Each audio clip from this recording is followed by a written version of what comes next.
Bom, o assunto é convênio, né? Eu adoro falar sobre esse assunto porque tem muita crença, né, limitante dos colegas médicos quando o assunto é convênio. E essa decisão de ter convênio, de não ter convênio, a hora de migrar do convênio para o particular, isso tudo gera muita dúvida em vocês. Então, no geral, esse é um tema que volta e meia a gente traz aqui para o Descomplique. Afinal de contas, o convênio, ele é indispensável para a tua carreira de sucesso ou não? O que você que tá aí acha? Eu quero só a opinião. Você acha que é indispensável para começar a carreira? Ou você acha que não? Que isso é uma mentira, né? Que as pessoas contam pra gente e a gente vai acreditando ao longo dos anos. Aqui no Descomplique, gente, vocês vão ver a gente falando muito mal dos convênios, porque a gente acredita, né, que um dos motivos do médico ser desvalorizado é pelas péssimas condições que alguns planos oferecem para o médico, né? A gente não acredita que que o plano de saúde deva decidir coisas como retorno da nossa consulta, período entre as consultas, a necessidade ou não de um exame, quantos de vocês fazem procedimentos no consultório, faz alguma coisa, o plano glosa, sabe? Esse distrato, né, com o médico, esse maltrato é que faz com que a gente vire a cara, vamos dizer assim, para os convênios, né?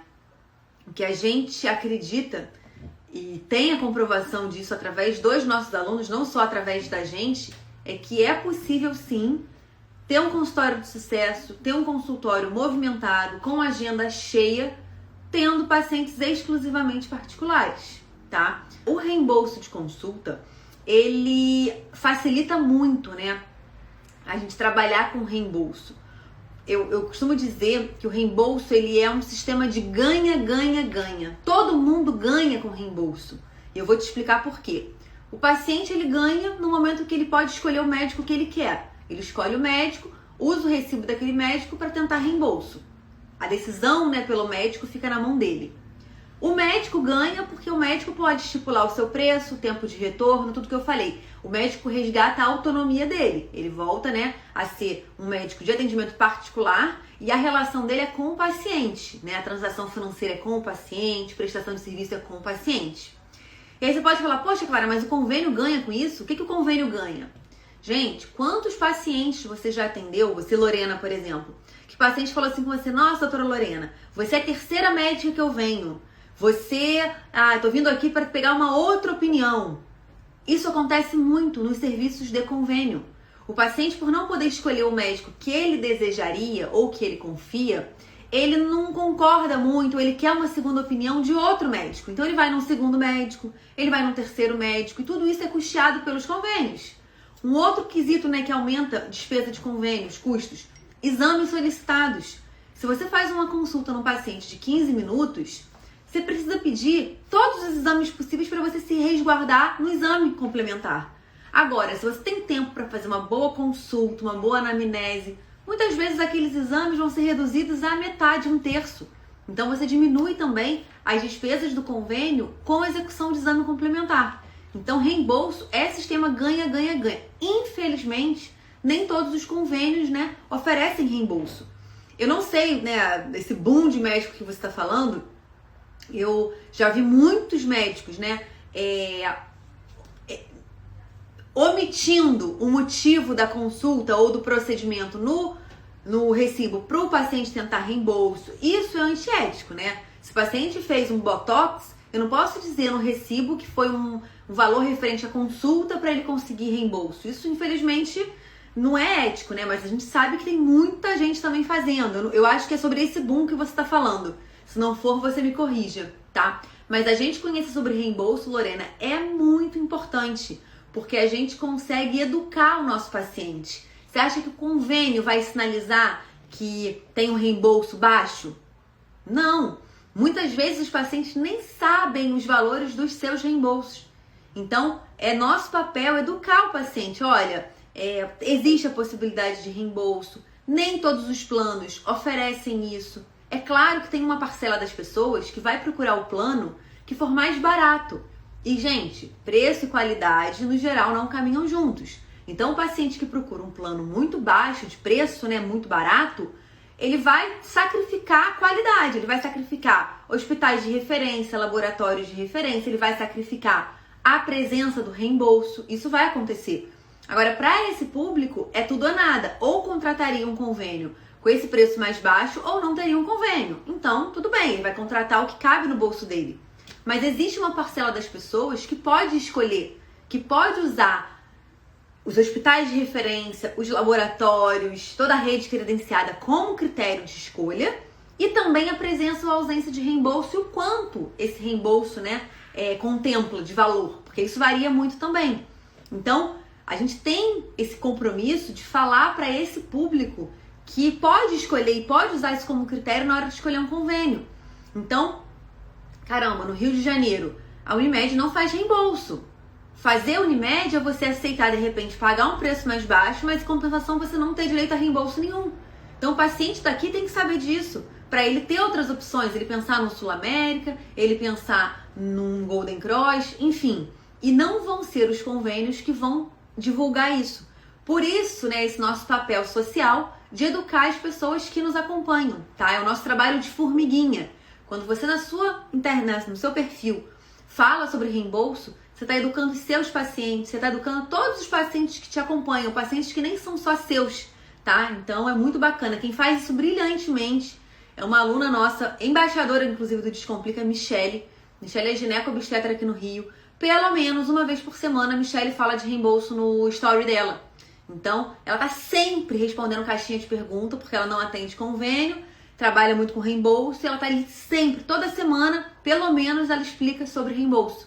Então, é esse trabalho que a gente tem que fazer, né? Independente da cidade que você vá, do estado que você vá, o início vai ser bem similar quando você opta por não pegar convênios. Aquele movimento mais frustro. Eu sempre, gente, que eu puder, eu vou recomendar a vocês que comecem sem o convênio, tá? Principalmente se vocês têm condições de segurar alguns meses sem um faturamento muito alto. Pode ser que você fale pra mim, não, claro, olha só, eu preciso fazer entrar dinheiro, eu preciso fazer dinheiro com o meu consultório, ou tem que ser pra ontem. Tem situações que vão te obrigar, né, a procurar o caminho mais rápido, de maior volume de pacientes. E claro que o convênio vai te trazer isso.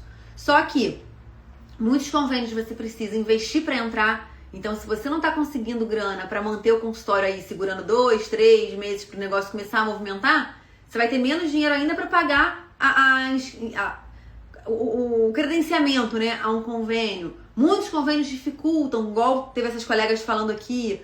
Então, eu acho que é um caminho mais fácil no início, mas porém que te gera muito, até insegurança depois de migrar do convênio para o particular. Você fica com medo de sair e de perder pacientes, você fica com medo dos pacientes ficarem chateados, você se sente mal porque você quer continuar atendendo alguns pacientes que você sabe que não vão continuar sendo seus pacientes quando você sair do convênio. Então, eu começaria diretamente com particular. Eu entendo perfeitamente nós, né, querermos agenda cheia. Quem aí não quer uma agenda cheia? Nossa, eu tenho paciente assim, saindo pelo ladrão, como a gente fala. Caramba, eu tenho paciente à vontade. A gente quer isso, a gente quer ter uma agenda repleta de pacientes. O problema é que a gente muitas vezes escolhe ter essa agenda cheia a todo custo. A gente faz qualquer coisa para ter a agenda cheia. Pega convênio, cobra valores muito baixos pelos nossos serviços. Então você vai sim ter a agenda cheia. Você vai ter todo o estresse relacionado à agenda cheia. O estresse de ter uma equipe ali super sobrecarregada, o estresse de você não ter tempo para fazer nada, de você volta e meia atrasar um paciente, ter uma reclamação, não ter tempo para fazer nada seu pessoal. Todas as sequelas, né, de uma agenda cheia. E aí quando você vai para os bônus de uma agenda cheia, que é o bônus é o quê? Poxa, você ter um valor razoável vindo do seu trabalho. Aí você tem um salário super achatado. Por quê? Você não tem preços ajustados. Você atende pelo convênio, que quem define o preço nem é você, é o convênio. Então, os convênios, gente, é muito interessante, porque eles fazem reajustes para os consumidores. Se eu não me engano, o reajuste do meu plano esse ano vai ser de 9 ponto alguma coisa por cento. Eu até já recebi esse e-mail. O repasse para o médico, esse reajuste para o médico, não chega nem próximo disso. O reajuste para o médico, ele nem se aproxima da inflação. Então, você, né, que opta por trabalhar pelos convênios, tem que ter certeza que você vai estar ganhando muito pouco pela sua hora, que você vai precisar trabalhar muitas horas no mês para conseguir juntar um montante de grana. Então, quando a gente aqui no Descomplique fala que você pode ganhar mais sem precisar trabalhar mais por isso, uma das soluções para isso é você criar um plano estratégico para sair dos convênios. Não é, gente, dar a louca e sair do convênio de hoje para amanhã. Não, porque a Clara falou numa live que convênio é dispensável, eu vou pedir baixa. Calma. Se você tem o seu modelo de negócio hoje estruturado nos convênios, você precisa criar uma estratégia de migração para que o processo seja suave, para que você tenha tranquilidade de estar executando esse processo. E dá certo, né? É possível. Eu vejo vários colegas achando que, Clara, na minha cidade não dá, no meu estado, na minha especialidade. Usam várias objeções, né? Várias desculpas para não darem esse passo, né? De migrar dos convênios para o particular. E aí eu sempre falo com os colegas, eu falo, olha, na tua cidade, na tua região ou na sua especialidade, tem algum profissional que atenda exclusivamente particular? E aí geralmente a resposta é sim, né? É difícil ter uma cidade que não tem ninguém que atende particular. E aí eu falo pro colega, olha, então não é que na sua cidade não exista público, você que não está disposto a fazer o que é preciso para alcançar esse público. Então,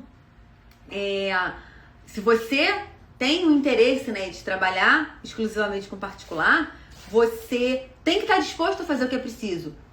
E eu volto a falar, uma coisa que eu sempre falo aqui, a transição, ela não vai acontecer da noite pro dia e espontaneamente.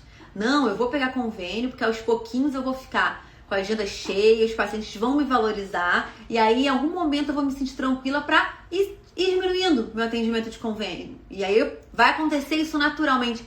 Não vai. Os colegas que já fizeram suas migrações de convênio para o particular são a prova viva disso. Ai deles se não tivessem criado um planejamento para isso. Eles estariam até hoje presos ao convênio médico. Quando você está orçando convênios, vamos dizer que você está querendo fazer um convênio para você, para sua família. Você tem ali, né, um consultor que te dá as opções e te apresenta as condições de cada convênio. Então, nesse momento que você está ali negociando um plano de saúde, você sabe quais convênios dão reembolso, quais não dão, qual o valor oferecido de reembolso por cada um deles. Então, o que você pode fazer é entrar em contato com um consultor desse, simular, né, a confecção de um plano para você pegar essas informações aí na sua região, tá? Isso é possível de ser feito. Uma outra coisa, geralmente a gente sabe quais os planos fazem reembolso, né? Aqui no Rio, por exemplo, eu sei que a Unimed não faz, eu sei que a Assim não faz, eu sei que o Bradesco faz. Você vai sabendo, você não sabe quanto que é, porque o quanto ele depende do tipo de plano dentro daquela empresa. Só que isso com um consultor simulando um plano de saúde você consegue obter, tá? E assim, não acho, Cristina, que seja a gente que tem que falar o valor que o paciente tem direito de reembolso ou não, porque isso é uma questão contratual dele com o convênio. O que você precisa orientar é, olha, o seu plano aceita reembolso. Então você tem direito a isso e o paciente, né, uma simples ligação, passando o CPF dele para o convênio, ele consegue saber qual o valor do reembolso que ele tem. Então, se o seu paciente hoje não sabe quanto é de reembolso, orienta ele a fazer isso. Olha, liga para lá, passa o seu CPF, né, diz que você é cliente, tal, e que você quer saber qual o valor do seu reembolso para consulta, para tal procedimento que você precisa, um exame de imagem, alguma coisa assim. A gente precisa se posicionar. Você precisa usar o seu marketing para deixar muito claro, né, o que você pode fazer, para quem você pode fazer, como você pode ajudar as pessoas. E você precisa oferecer um atendimento diferenciado. Você não pode oferecer um atendimento igual a todo mundo que é do convênio, né, em termos de relação médico-paciente, em relação de estrutura, e querer que o paciente te pague uma consulta por isso. Você vai precisar se diferenciar. Você vai precisar buscar estar sempre se diferenciando. Se diferenciou, ofereceu, agregou, né, coisas para o seu paciente. Você vai precisar olhar para dentro do seu negócio e sempre falar o que eu posso fazer ainda de melhor. Para você estar sempre surpreendendo os seus pacientes, sempre dando novos motivos para que ele continue sendo seu paciente particular. É forte a Unimed, por quê? Porque muitos médicos aceitam a Unimed, porque muitos pacientes fecham com a Unimed. No momento que o paciente perceber que a Unimed não é a melhor opção para ele, que por conta disso, né, por ter fechado com a Unimed, ele não pode escolher o médico que ele quer, ele tem a opção de repensar sobre isso. E aí, esse trabalho de formiguinha a longo prazo pode fazer com que as pessoas queiram um plano de saúde B e não só a Unimed, entendeu? Por isso que a gente tem que falar sobre isso. E não vão ser os convênios que vão falar. Precisa ser nós a falarmos sobre isso.